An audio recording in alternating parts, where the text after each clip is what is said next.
now the official partner series to the BSB. This is Cool FAB-Racing.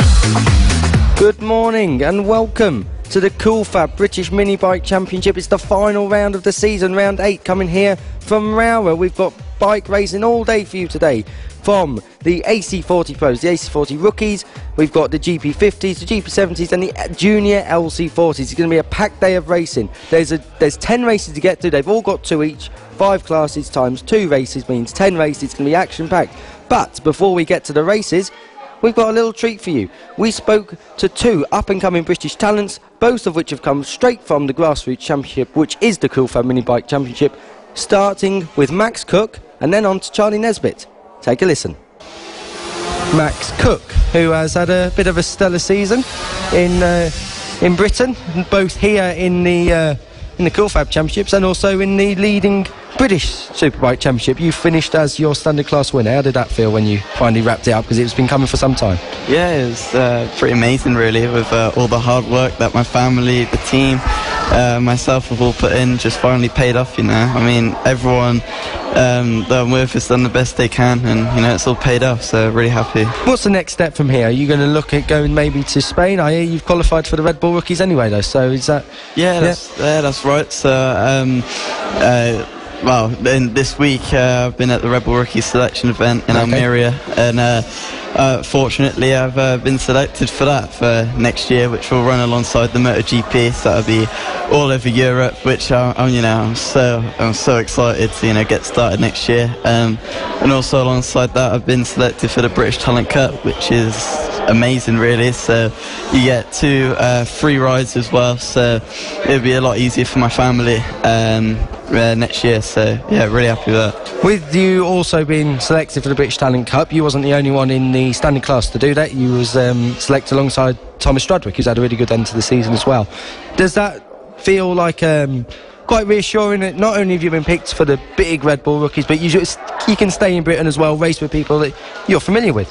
Yeah, exactly. So I know, all their strengths and weaknesses. I know sort of who I'm up against as well, and sort of what to expect. So that's the thing with the Red Bull Rookies, because it's all around the world, and I've never ridden with half of the kids there. I don't really know what to expect for next year. With people like Johan Zarco, for example, he's come through the Red Bull Rookies, and look where he is now. Is that somewhere you aspire to be, right up at the sharp end MotoGP-wise, or are you looking at maybe a longer plan, superbikes? Is that an option as well, or are you focusing primarily on MotoGP? I'm focusing MotoGP. I always have been since I was 6 years old, so I'm going to keep chasing that dream and hope to get there. Will you miss the battles back in Britain, back in the standard class? No, I'm not too sure. I think towards the mid-season, the battles did get really good with Victor Rodriguez and Thomas Strudwick. So, but I think the battles in British Talent Cup and Red Bull Rookies will be far better. And what are you looking forward to the most next year? If you took racing aside, is it all the travelling and meeting some famous stars, obviously in the Grand Prix paddock, or is it the experience? What are you looking for in general? Like, what are you looking forward to the most?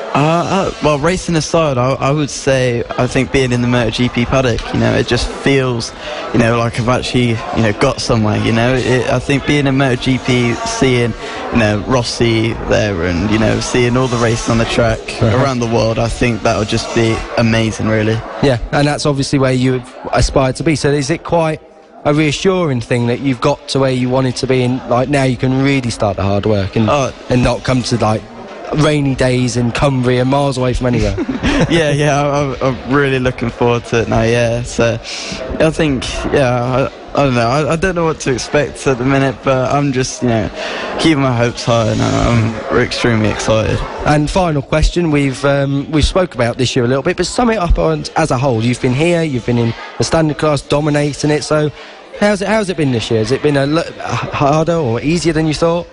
I don't think 2017 really could have got any better than this. I think every championship I've been in, I've won, and every selection event I've got to I've got in. So I think 2017 couldn't get much better. I have a wild card with the European Talent Cup in Valencia next month, so I'm really looking forward to how the season will end. All in all, things are looking up. Yeah, definitely. Absolutely. Really Thanks for joining us up here on a rainy day at Rowrah. Charlie Nesbitt, not only have you dominated here today, you've dominated last year in 2016 in BSB, and now you're in the CEV. So how's that been this year? Yeah, it's been not too bad. I had a run of bad luck in a few races, but it's been good so far. Has it been harder than you thought, or has it been a little bit, not easy, but have you adapted better than you thought you would? In a way, yes, but the competition out there is quicker than GP. Is crazy fast out there. Is it good to get back on or get to wider circuits with miles of runoff where you can really push yourself instead of worrying about Cadwell Park's barriers, for example? Or yeah, I mean, GP tracks are always going to be better than these British tracks. They're just in every way, safety-wise, runoff, everything. How much did British Superbikes prepare you for the big time, so to speak, going off to Europe? In a way, it didn't, but in a way, it put me in the position where I could go there. Yeah, exactly. So your development as a rider would happen, but in terms of battling, obviously we saw you kind of walked off for the championship in the end, so it didn't really have a massive impact on that aspect. No, it got me to the place why winning the championship. It got me to where I am now. But so where you're at now? Yeah, and but towards racecraft, it didn't really do a lot for me. But I've learned so much this year. It's incredible. And what's the next step for you? Obviously, you're in the CV now. You're in the feeder class to Moto3. So are we going to see a wild card next year? Well, we've got a few things in the pipeline, but I think I can't really say a lot at the minute, but it's looking good for next year. Looking good, bright future. Yeah. Do you miss British Superbikes at all? Or? In a way, yes, because all my friends are still there. They're all having a great laugh, but I would still rather race out in Spain. Yeah, because it's a good career move for you as well. Yeah. Is there anything else outside of the track that you're getting up to out in Spain, such as, there's a lot more freedom out there. You don't have to worry about getting to or from events. Yeah, no, I've just come back from a 4-day trial thing with the trials stage with the team. So we've done that, and it's been great fun. I've learned how to ride a trials bike. It's that sort of side, but I normally fly backwards and forwards after the race and train every day. So it's not as luxurious as some people might make it out to be. No. So what about, you've left BSB, but did you imagine the year before you was in BSB you was riding a Replicast bike? Did you imagine that from there you could be ending up in Spain in such a short period of time? Obviously it's every racer's goal to get to the European world level, but in 2 years you've come from 5th or 6th place man to CEV guy. Yeah, no, I was lucky enough to get the opportunity with Redline KTM at the end of last year, because I showed some good results and showed potential, and then went on from there. Yeah, and in CV this year I believe you had a small injury or something. You hit the back of someone swerved across. Just explain that to us. This is at Barcelona. The guy ran off track and he came back on without looking. Right. And what he'd done is he come on without looking, going about 20 mile an hour, and I'm going obviously a lot faster. Yeah.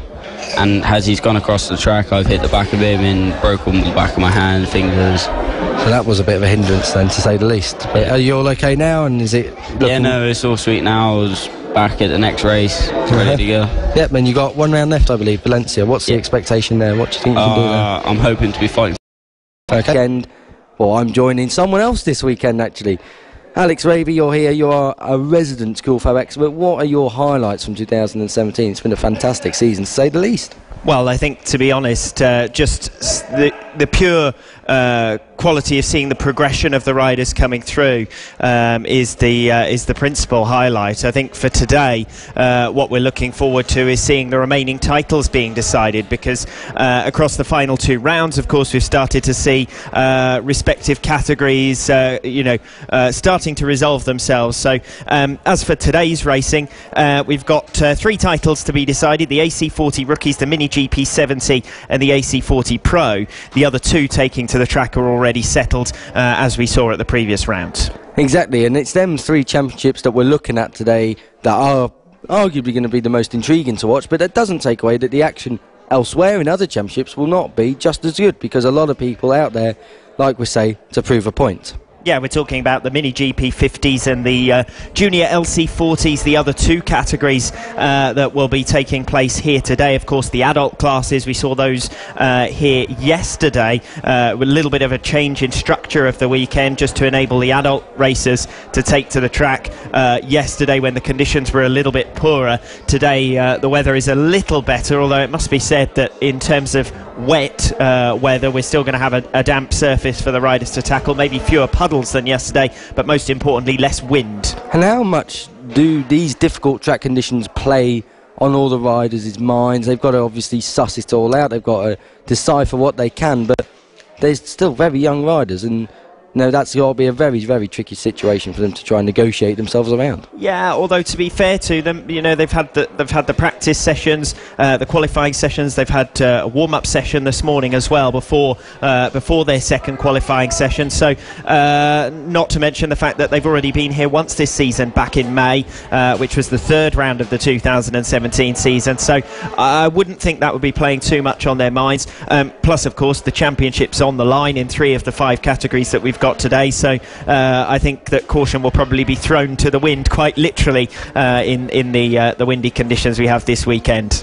Well, we've got a lot of things to talk about. We could talk about the riders that have been here, such as Carl Hyde and Bradley Ray, but we're going to talk to someone now who has been very proactive here. He's got a rider called Evan Belford in the GP 50s, but he's also got a rider called Josh Brooks in British Superbikes. On Wednesday evening, we spoke to Rob Winfield, 3 points away from winning the British Superbike Championship, and let's have a listen to what he told us on what has been a sensational year from the Swadling Cope-based tag racing team. How are we doing? Excellent. Good, yeah. Kiko is here, and he has some questions for you. Cool. Yeah, good. Far away. First of all, you must have been stopped hundreds of times there at the weekend. 2017, what a year. Sum it up, because surely in your wildest dreams, after 2016, you never expected to come 3 points shy of a title win. No, for sure, mate. I mean, 16 was a year that we don't want to look back and remember, really. It was quite bad with the results and everything. And then, obviously, we got Brooksy on board for 17 and everything come into plan, really. It was good. And it was the same crew, really, that we had in 16. It's just that everybody gelled. We got on with the job. And to say we'd be 3 points shy at the end of the year, like you say, it's just a dream, that is. We didn't expect that. If we was looking to just get into the showdown at the end of the year, and that was it, really. Exactly. And when you signed Josh, did you have the feeling that this could be something really, really special if everything falls our way, which it almost only did?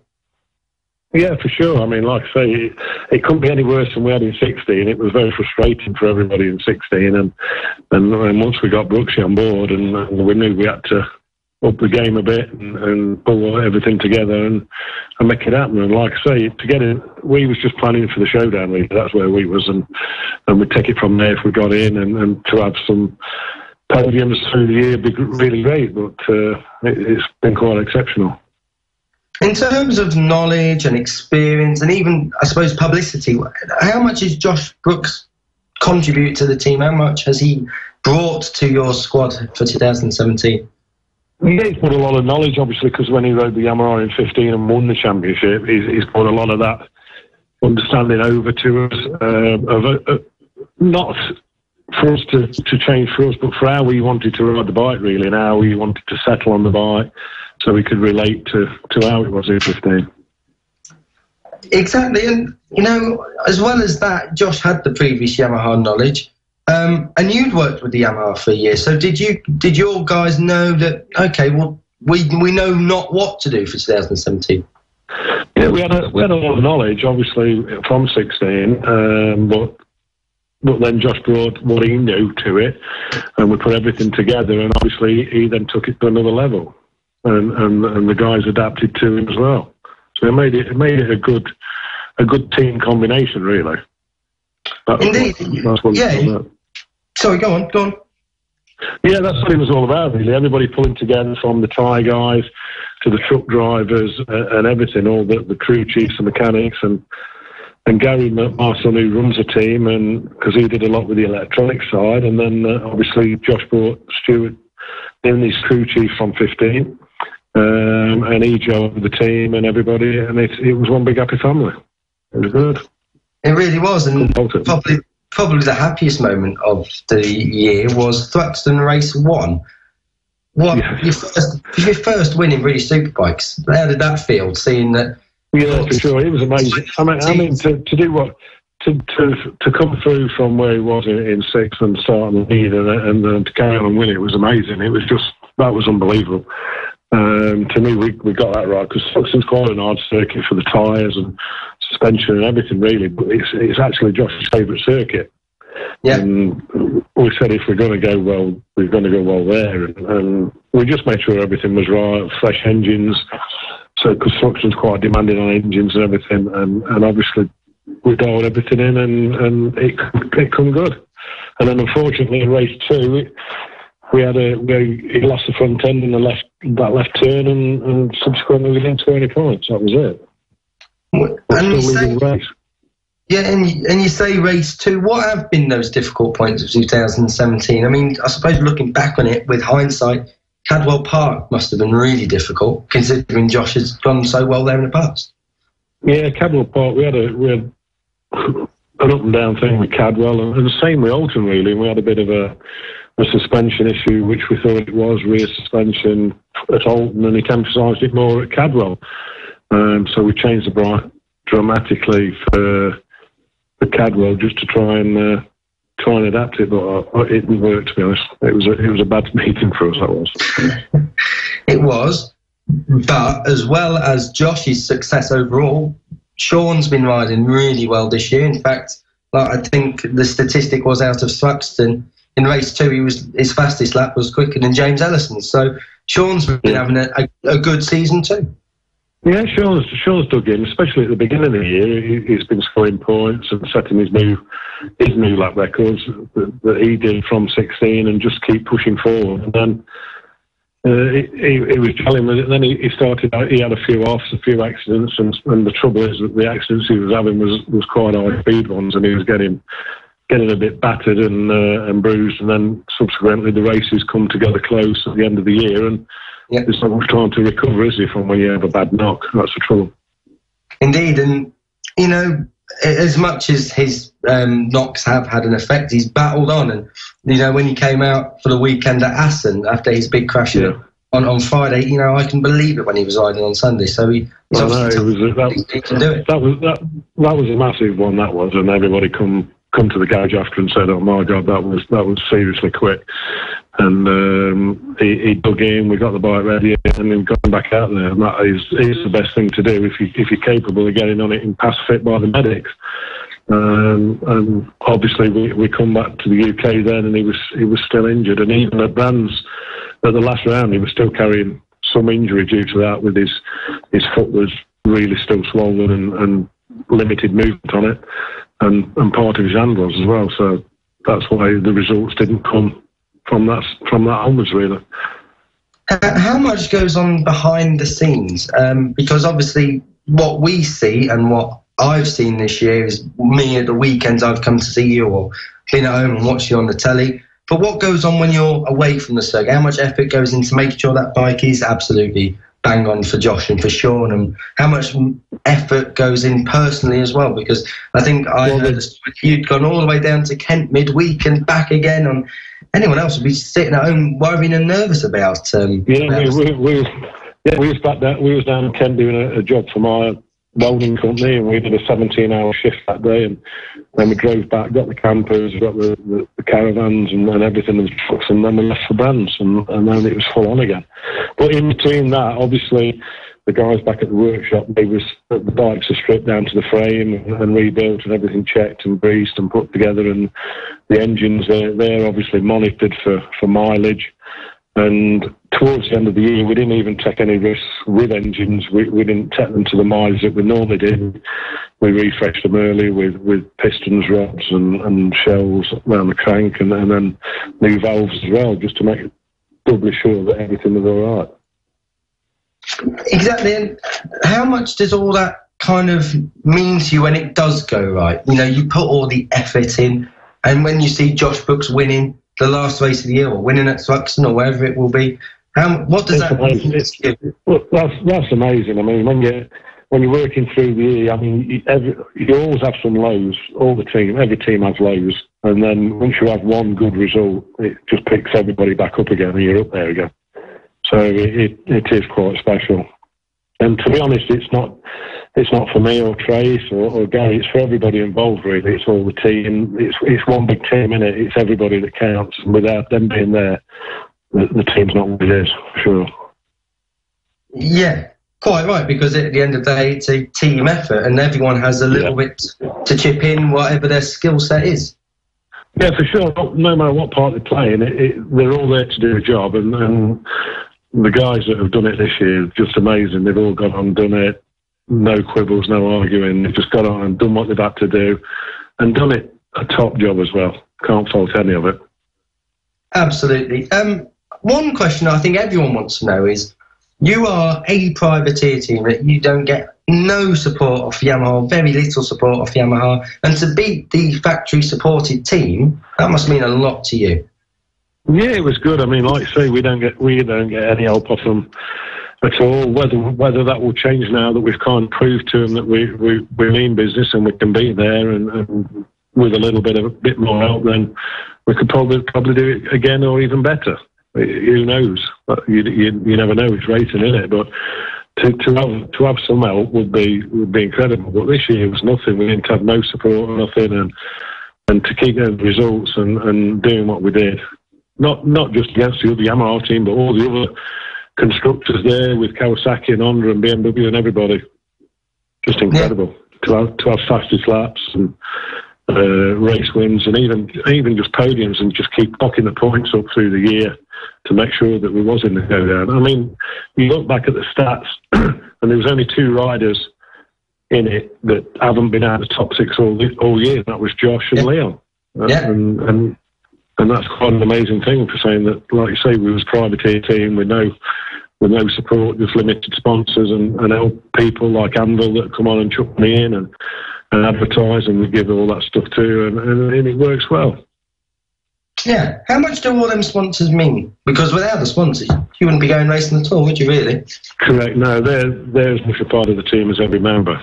Without them there, or what we can, and that's why we give them as much as we can, and with advertising and any corporate days that they want us to do, or anything really, and we should try to generate their companies with business and everything, whatever we can do. It works well.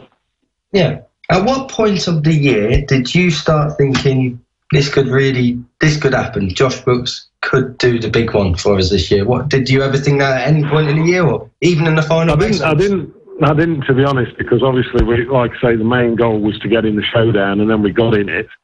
Yeah. And then we did drop to 6 in the championship, and then we started. We had another good meeting, and we started climbing up. Then we was 3rd, and then you go into the last round where Leon was so far in front with points, Tools and Shaky. I mean, we went in 2nd place, and Shaky a point behind us, and you think, my God, it's going to be Leon's year, this is. And then suddenly, one meeting, and it can all turn around again. And I think that's what makes the championship so good. It's all down to the last race on Sunday afternoon, isn't it? And after all the rounds have gone, and it's down to that one race to decide who is going to be champion. Yeah, the showdown is so unique to... It is. And Josh has shown in the showdown or out the showdown through his career that he can be up there regardless, and it shows the calibre of rider he is too. Yeah, for sure. He's one-class rider, and everybody is there. Everybody's doing a good job at Superbikes. There's no idiots out there. They're all top riders, aren't they? And then you get the top riders in the showdown, and they just dig in that little bit more and have a little bit of luck and find that bit more, and then it comes down to that last race, and it made it a cracker, didn't it? Yeah, exactly. What's the plans now? Moving to confirm about that, or apart from that, I don't know about a straight swap, but we'd have to see. But like I say, in the next week or 2 weeks, you'll soon know what's happening for sure. That should be good. No problem. Rob Winfield, absolute pleasure to chat to you again, because I spoke to you on Sunday night anyway, but on the show on Wednesday, and we wish you all the very best if we don't talk to you before then for next season. Mate. Been a pleasure this year. Thanks for having us, and thanks to everybody that's been involved with us and all the people supporting us through the year. Really, really appreciate it from everybody. That's great.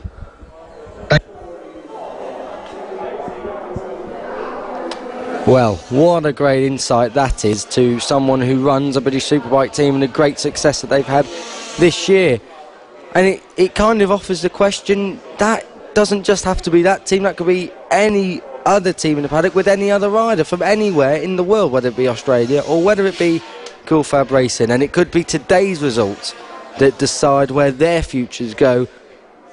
Alex, what pressure is on today to deliver? I think as much as anything, it's pressure they put on themselves, to be honest. You know, the riders are here knowing that they're chasing a future, but at this point for many of them, and particularly for the younger ones, it's quite a distant future. They're just worrying about one category, one race at a time.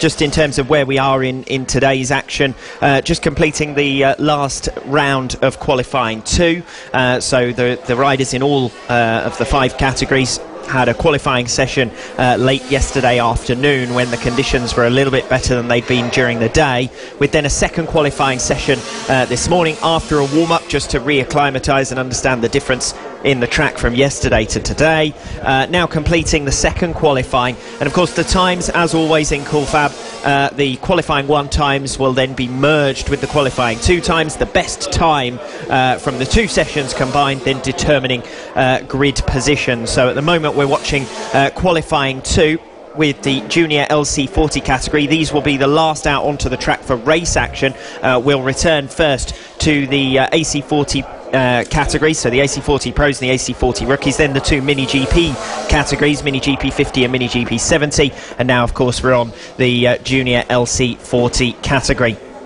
Currently topping the timesheets, it's Ollie Walker. His last lap around, a 59.7, his best so far, a 59.4. He's been the only rider in this class to have dipped below the 1 minute mark, which we said yesterday, dipping below the 1 minute mark was an achievement in itself in tricky conditions. So it's Ollie Walker leading the way at the moment, 0.6 of a second clear of Ross Maguire. Now, in terms of the qualifying sessions, with it being 2 sessions combined and with the better today than they were yesterday, most of the riders will be carrying through their times from today, as there's actually a faller just coming out of the chicane right in front of our commentary position, now mounted back on board that machine, and will be able to continue on the session. But as I said, once we get to the end of qualifying 2, we'll go first straight into the first of the race action. We've got 5 classes represented here today, having seen the adult classes here yesterday. Absolutely, and like we say, championships up for deciding this weekend, and especially today. We had a couple decided yesterday, got 3 to do and get through today, and you know, 3 riders are going to come out champion, you know, and that's got to be a great feeling at such a young age for these guys. Well, there are favourites at this point. Ross Maguire in the challenge there is it's a chicane, it's got a deep curb, so the riders aren't using that curb, so there's no way to sort of extend the track limits, as it were. And if a rider puts themselves in exactly the right position, there's no way through there without making a dive bomb move that's always going to end up in a collision. We did in fact see plenty of incidents going into the chicane there, ironically just in front of where the paramedics are based this weekend. Thankfully we didn't have any red flags on the first day of racing, so hopefully that trend will continue here today and we won't have any race stoppages. But yeah, that was the main incident zone, if you like. Riders coming down and just low siding it, just sliding off the side of the machine, and then that bike just dragging them out into the runoff area and into the mud that was then brought back onto the circuit in various places, and that actually contributed to slipperiness on other parts of the circuit as well. Absolutely, and we saw a lot of it yesterday. I've noticed this morning from looking on from here, turns 2 and 3 seems to be a bit of a hot spot. That's because of the direction change from left to right in such a short space of time. But in the smaller classes today, a lot of riders ending up losing it in turn 2 and finishing off at turn 3. So we saw yesterday, didn't we, that combination, the first turn a right-hander followed by a chicane. Then we saw riders going straight on at turn 1, because if you end up side by side with someone, sometimes you're actually not going to make the chicane at all. Whether the young riders will have the wherewithal to kind of make those decisions. Remember yesterday what we saw were adult classes, today we've got the junior classes, and you might be spot on there. A little bit trickier as a younger rider, moving your weight around from right to left as you negotiate your way through that sequence of opposing corners. Just in terms of the junior LC40 second qualifying just about to be completed, it's Evan Belford who's going to top the timesheets ahead of Ollie Walker, and in fact the checkered flag, the end of the time in this session has now elapsed. So Evan Belford with a 59.2 on his final lap moves into top spot ahead of Ollie Walker, but the top 4 all separated, in fact the top 5 separated by less than a second, and I would suggest that in the junior LC40s things will be pretty close anyway. In terms of the championship, Casey O'Gorman has things sewn up, but we're looking to the battle for third in the championship. Casey O'Gorman absent this weekend, so it opens opportunities for other riders to try and pick up major points. But what a season it's been for Casey O'Gorman, an absolute star in the 2 categories he's been taking part in and won. Yeah, he's looked very, very secure in every race he's taken part in across, like you say, the both classes that he's been taking part in. But this opens up an opportunity for someone else to shine this weekend.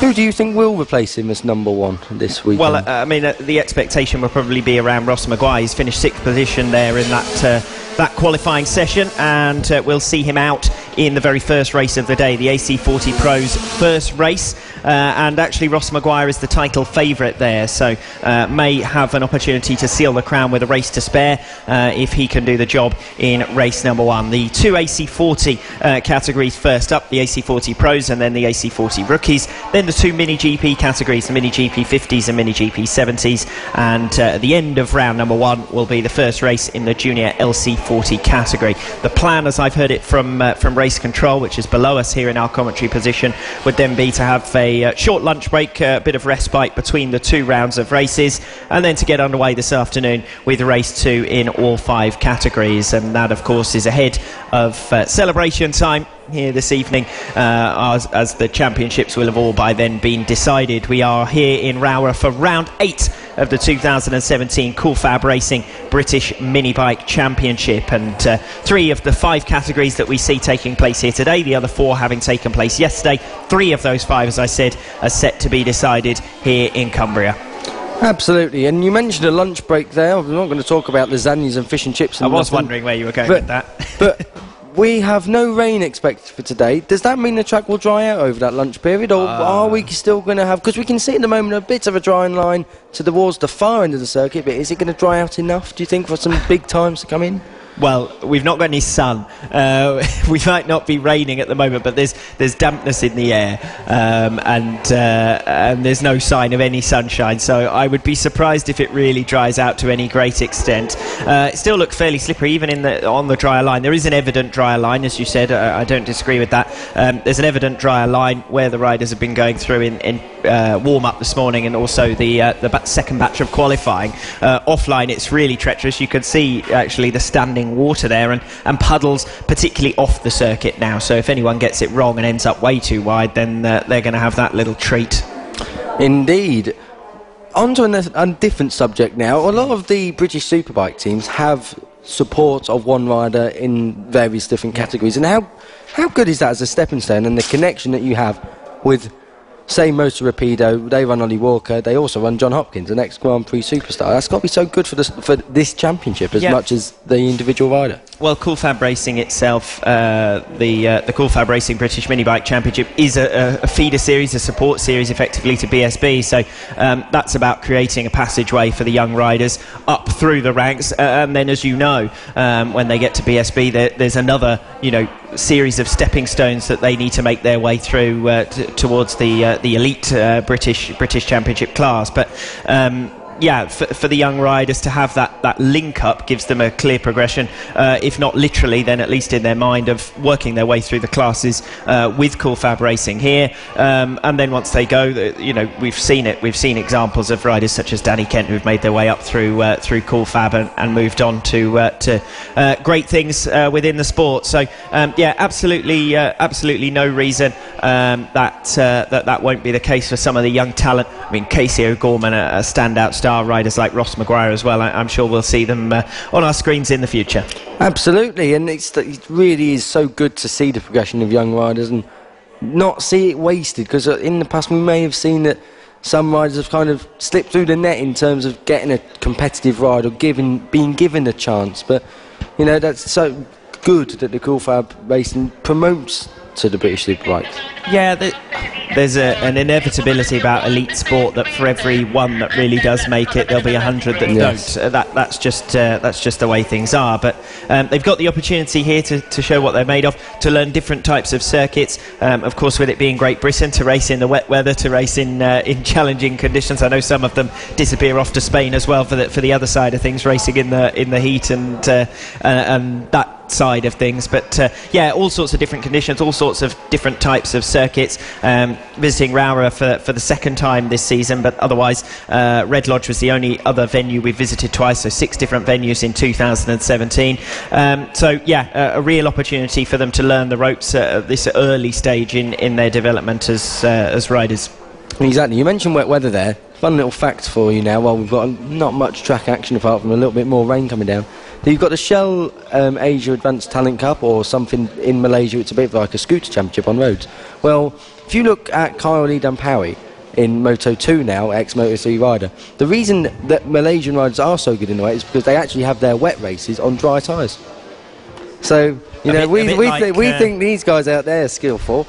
Go to Malaysia. I look forward to seeing you out on slick tyres in a hire cart at some point at one of these venues. Well, that would be quite entertaining. We've got to take on backroom stuff here, haven't we? Such as Lester Forbes here, the man who we have no clue what to do without him. We must give shout-outs to him. Of course. Anyway, back to real first stuff. up, in terms of, before he continues to shower the boss with praise, we're going back to racing in a couple of moments' time with the AC40 Pros. As I said, for those of you just joining us, yesterday we saw the adult classes. Here today we're looking at the youth categories, the junior categories, and that's one of the primary purposes, of course, for Cool FAB-Racing, developing the talent, which is what Kika's been explaining, on their way towards BSB and onwards from there as well. But first of all, it's chasing championships this weekend, of course, the final round of the 2017 Cool FAB-Racing British Mini Bike Championship, our second visit to Rowrah, one of 6 venues in the 2017 campaign.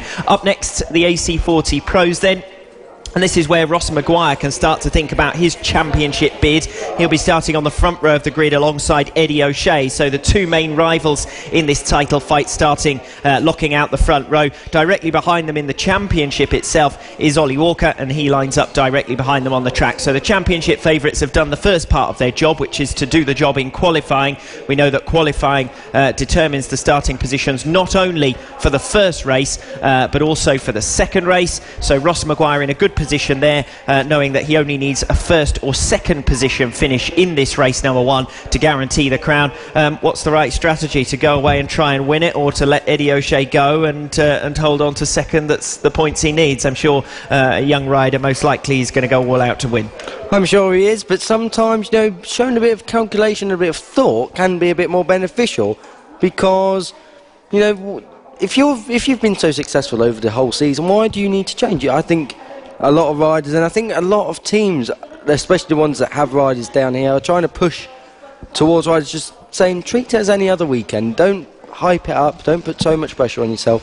Go out and do what you normally do. And for Ross Maguire and Eddie O'Shea, that's finish first and second, or go out for the win. I mean, ultimately, that's another sports psychology trick. Sports psychology has played a role in elite sports in recent seasons, although you will have seen lately in the press Lewis Hamilton's been saying that's not really a necessary thing. It's just something that riders and drivers get into their heads that they need now, like another accessory towards motorsport. I don't think we should play too much on that, but certainly there's a bit of strategy to be decided for some of these riders, because as I said, both for Ross Maguire and Harrison Crosby, first or second position will be enough for them to take the title. So they don't need to go out there all guns blazing to try and win. They need to pick up the points. They need to seal the championship. Yeah, there's two types of philosophy. There's championship riding, picking up the points you need along the season, or going all out for every win, which sometimes can end up putting you on the top step of the podium for some rounds, but then DNFs end up being more costly if your rival's directly behind you when you do win. Ross Maguire's been a bit inconsistent in 2017, it must be said. In the AC40 Pro category, he was unbeaten in the first 3 races of the season, and that's where the bulk of his championship advantage comes from. When we're talking about the AC40 Pro, it's also important to mention Johnny Garnes, who came into this final round just 4 points behind him in the series standings, but misses this 8th round after sustaining himself an injury on Friday afternoon. So we are down to just 2 riders in that title fight, Ross Maguire now and Eddie O'Shea. Indeed we are, and that's a big shame, because the gap, I'm just looking at it now, the gap between Ross Maguire and Johnny Garnes is only 4 points, and that could have set us up for a real treat today had Johnny Garnes not got himself injured. Yeah, but we've already said it's 1.5 points in each of the 2 races, so Eddie O'Shea being mathematically in contention, it only takes a DNF in the first race for Ross Maguire, and potentially 37.5 points of that 47-point gap could be made up. The riders are starting to assemble now on the edge of pit lane. They'll come out onto the track, they'll sample the circuit once again. Of course, they have already been out earlier today, both in warm-up and in qualifying, so they'll be all guns blazing right down to the first turn. We've tended to see that it's too short a run to turn 1 for a great deal of overtaking. We don't tend to see riders making up rows effectively. They might make up 1 position, but they haven't tended this weekend so far to make up more than 1 position, or 2 at the most, I think we've seen so far this weekend, and then the remainder of the first lap will start to shake things down. Out the riders come onto track then for race number 1, the first race of the day, the second day of action at round 8 of the 2017 Cool FAB-Racing British Mini Bike Championship. Ross Maguire versus Eddie O'Shea, the title fight here. Yep, and interestingly, you say Ross Maguire, if he does have a DNF and Eddie O'Shea does take the 37.5 points, that would mean that if Eddie O'Shea won the second race, Ross Maguire would have to finish absolutely directly behind him in second place, and the pressure there is absolutely on.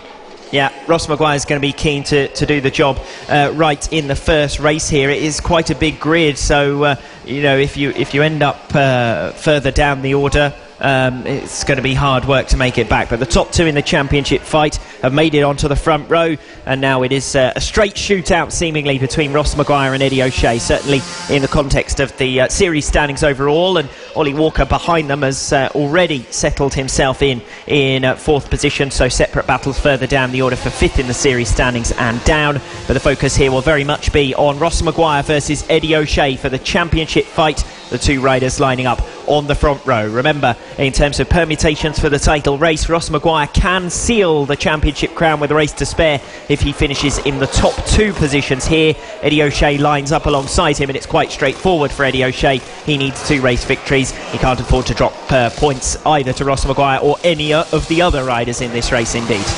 Absolutely, and it's interesting, of course, we're going to set the scene here. Ross Maguire and Eddie O'Shea, there was just a 1/10.5 separating them after qualifying, so these 2 we are expecting to go head to head here as they gather on the grid for the first race on a sunny Sunday at Rowrah. Yeah, sunny. I'm not too sure about that, perhaps. Sunny Bend, which you've been talking glad you about clocked onto that. This weekend is where you got that from. The reason I said that was a marshal came in here and said he's not too happy about people calling it sunny, so I was just brighten his day up down there and bring a bit of humour. I'm sure he'll love it. Race number 1 in the AC40 Pros category then. Ross Maguire and Eddie O'Shea lining up off the front row are the two favourites. You mentioned the qualifying times. They were significantly faster than anyone else on the grid. On paper, you'd expect this to be a straight shootout between the two of them for victory, but we will have a very close battle behind them for the third step on the podium. Mason Foster and Ollie Walker were separated by less than 1/10 of a second in qualifying. Owen Mellor, James Cook and Troy Jeffrey also on pretty similar pace, or within half a second of them. Those are the top 7. Dylan Mellor, Ryan Hitchcock and Joe Farragher round out the top 10 on the grid. Riders assembling then, as we prepare to get underway with the first race action of the day. 10 races, remember, as Kiko said right at the top of the show.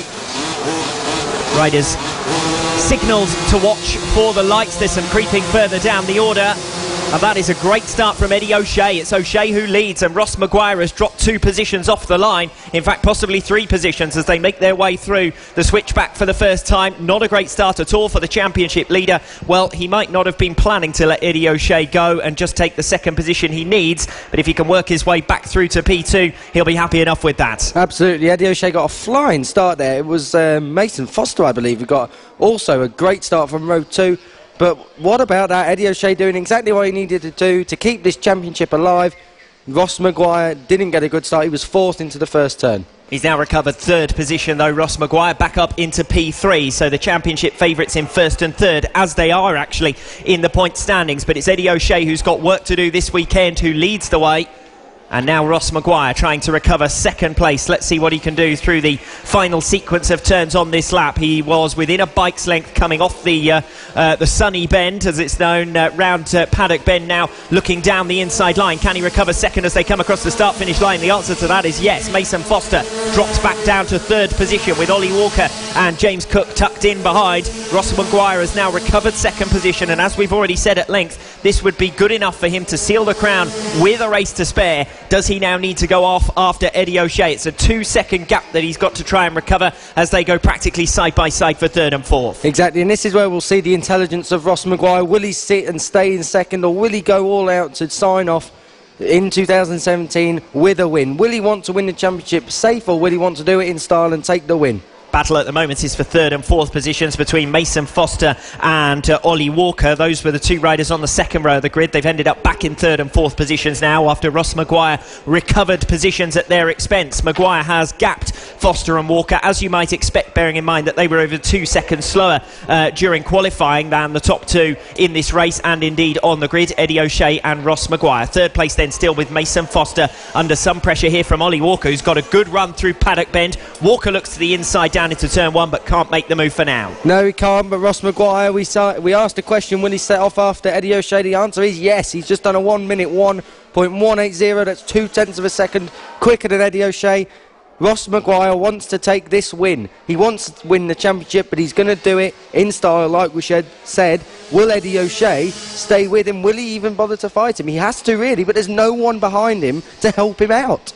Mason Foster and Ollie Walker, of course, sat ahead of Ross Maguire early in the race, but they have quickly dropped behind and 2.5 seconds slower on lap number 2, enabling Ross Maguire to gap them. So barring any errors here, as long as Ross Maguire keeps it upright and a fairly similar pace to what he's doing, he will be crowned champion with a race to spare. It's Eddie O'Shea who leads the way, a 1 minute 1.3 on that last lap around, a 1 minute 1.1 for Ross Maguire, who made up a 10th or so. The gap down to less than 2 seconds. I suspect he's made up more on this lap, though, as they cross the timing beam to complete lap number 3. The gap has come down quite drastically on lap 3. It's just a second now between the top 2, with the new fastest lap of the race for Ross Maguire. Yeah, Ross Maguire dipping into the 1 minute flats there, so he's the first rider into all of that. We saw yesterday, though, it can all go wrong if you are in that leading 2. Brandon Perrell was a big name there. He went out a couple of times yesterday. We hope it doesn't happen to anyone out there today, but it just goes to show the timing monitor will give us all the information that we need, but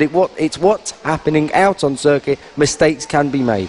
3 of the top 4 setting new personal bests on that previous lap. Mason Foster and Ollie Walker doing so in their continued battle for 3rd position. Foster gapping ever so slightly Ollie Walker. It's only 0.2 of a second between them, but it's probably about the same now between the top 2. Eddie O'Shea is under severe pressure. It's less than a bike length between O'Shea and Maguire, and Maguire may have an opportunity to make the move, not for the moment, into Paddock Bend. Eddie O'Shea holds the line. Maguire again closes in on him, coming off Paddock Bend. Is he going to look to the outside or the inside? He goes down to the inside, Ross Maguire, but Eddie O'Shea holds on once again. Yeah, and I think, is he going to stay there? Will Ross Maguire want to pass him so early on? He's obviously got such pace, but it's just nice sometimes to sit behind someone and have a reference. He looks down the inside of a McRae, doesn't get it there. Eddie O'Shea is under massive pressure now. Yellow flags being waved down at the stewardesses.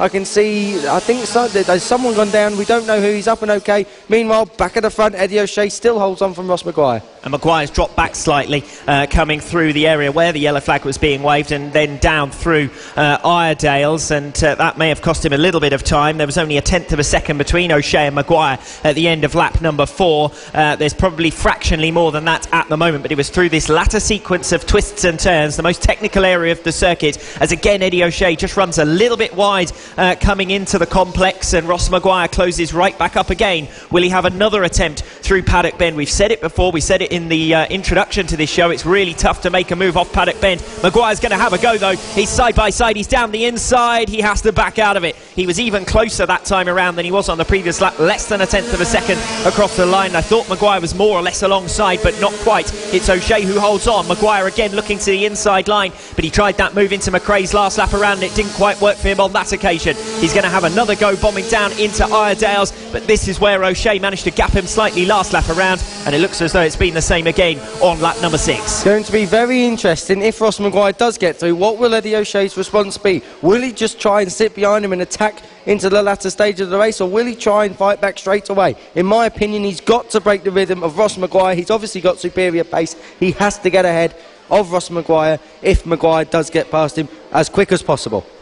Mention of battles further down the order as well, while we focus on the championship fight. James Cook and Troy Jeffrey each setting new personal bests at the mid-race phase on lap number 5, so they've gained in slightly on Mason Foster and Ollie Walker, and we've almost got a 3-rider battle now for 3rd, 4th and 5th positions as the leaders flash by us once again. A new personal best from Eddie O'Shea on that lap, a 1 minute 1.2, still not better than the fastest lap of the race set earlier by Ross Maguire. Mason Foster now has only 0.1 of a second advantage over Ollie Walker. Cook and Jeffrey dropping back slightly on that lap, inconsistent as they challenge one another. And was that a mechanical going up to the far end of the circuit? Definitely. Not sure who that was. Was it James Cook maybe? It was one of that group. It was one of that group for sure. I think Mason Foster has. I think it might be Mason Foster. I think you might be right there. As we see Ollie Walker going up to the far side of the circuit now, pursued by James Cook, and I think you're spot on. As the leaders continue their fight as well. Eddie O'Shea versus Ross Maguire. They've closed right up. Maguire's going to go for an inside move. That's a brave place to do it. We haven't seen many passes there this weekend. Super stuff through the technical area towards the back end of the circuit, and he couldn't get the move done on Paddock Bend, so he tried something a little bit different, and it was a pure block pass. He stood Eddie O'Shea up, and it's a 0.2 of a second advantage, because we know that Maguire's strong through the technical stuff towards the back end of the circuit. He gained at just the right moment to pounce down the inside line and catch Eddie O'Shea unawares. We got another position change further down the order, of course, with Mason Foster dropping back, just to confirm what Kiko already said with that mechanical retirement, heading up towards McRae's, and he's still stationary at the side of the circuit. Yeah, Eddie O'Shea, is he going to try and get back past it? I looked down the inside into McRae's, but he couldn't do it because of the yellow flag. So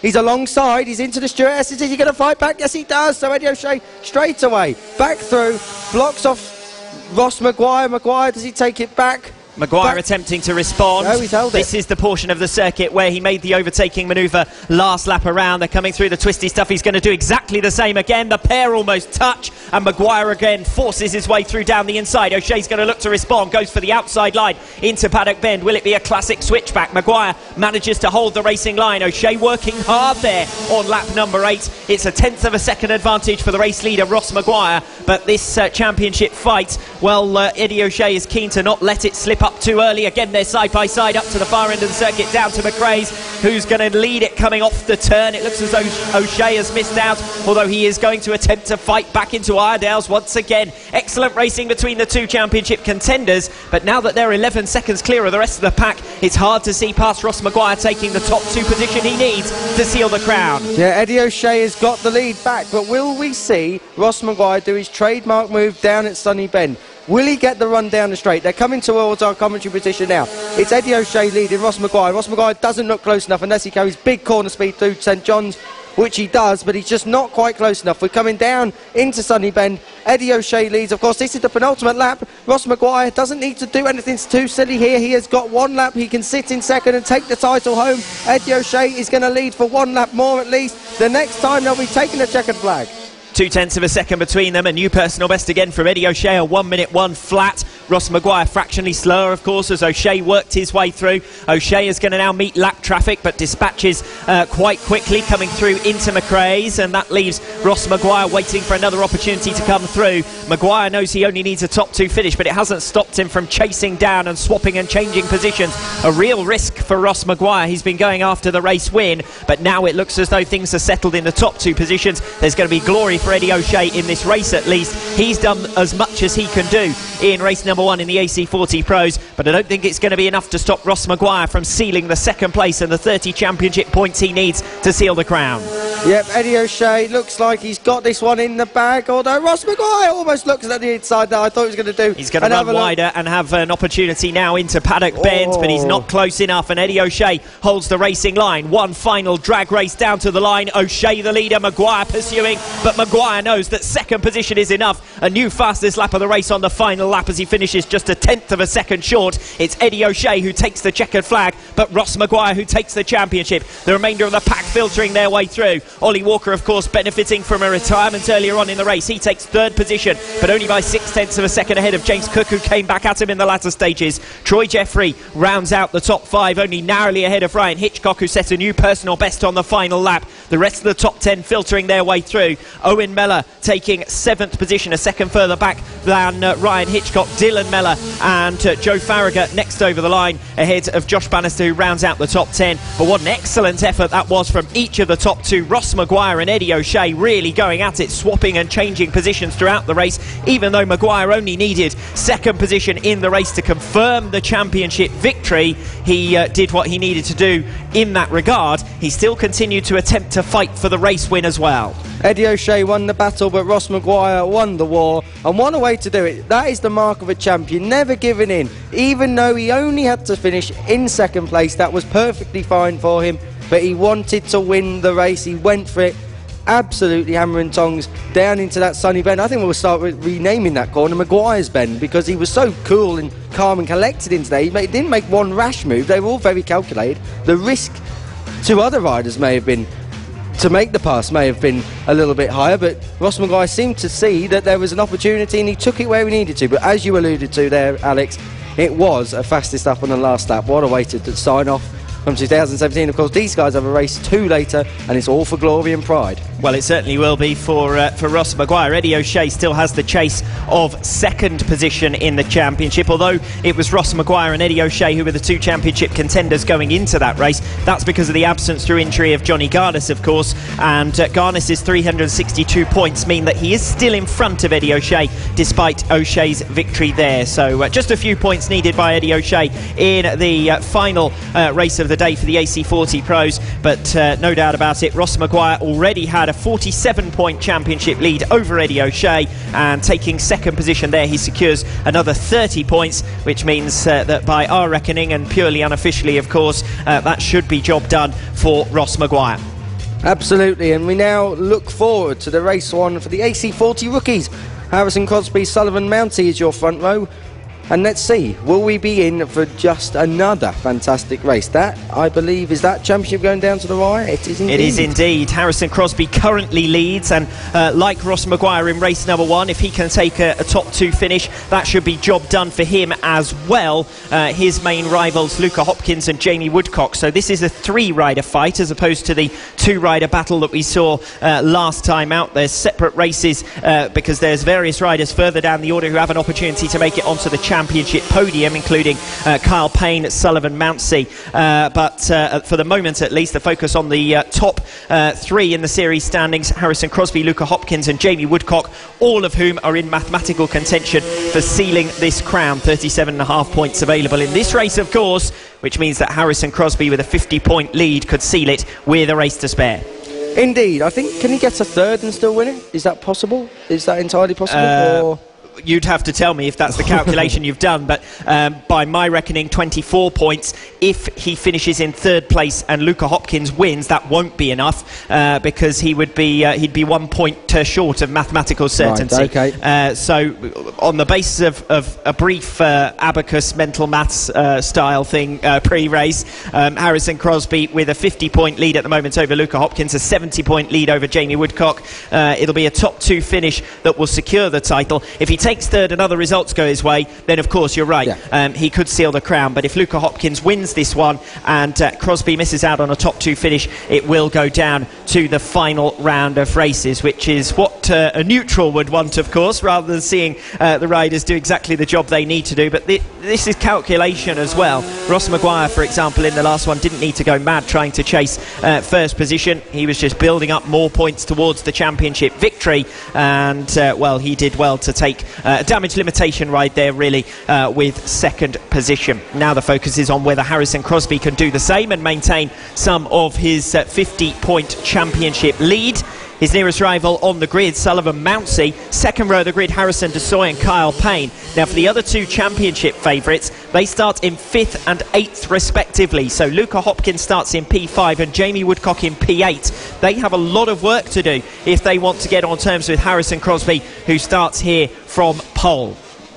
absolutely. But Harrison Crosby, like we've been saying, looking odds on for championship success, whether it comes today or whether it comes in race 1 or in race 2 later on. A few calculations, I'm sure, if things go his way, could be done today. It could be done in race 1. Things don't go his way. Harrison Crosby didn't have a good round here earlier on this season in Rowrah. Only 38 points. In fact, his second lowest score of the season. He didn't do well at round number 7 either, but he's looking good with pole position here. And he was 7/10 of a second clear through qualifying. What can he do off the line? He hasn't made the start. Sullivan Mounsey has made the start, and so has Kyle Payne. And immediately dropping back to third position, it's Harrison Crosby. He's going to try and fight back around the outside of the chicane and then forces his way through. Brilliant move for second position. He's now got the inside line down into McRae's. It's Kyle Payne who's got the momentum, and for my money, it's Harrison Crosby who holds on, and Kyle Payne may have even lost out on third position there as they went side by side further down the order. Great break from Sullivan Mounsey. The unfortunate position that he's in is that although he's been the top point scorer in the last 2 rounds, he missed 2 rounds earlier on in the season through injury, so he really is out of contention in terms of the outright victory. A good result though here this weekend would put him onto the championship podium. Absolutely. Harrison Crosby, though, if it stays that it is, would be the champion, because Luke Hopkins has dropped a position. He's down in 6th. A move there. That's Harrison Desoy going past Kyle Payne into 3rd place at St John's. Side by side then further down the order as well, as Jamie Woodcock comes through down the inside, so that is for 7th position. Jamie Woodcock moving up 1 place, and I think that may have even been at the expense of Luca Hopkins. We'll see as they flash past us at the end of lap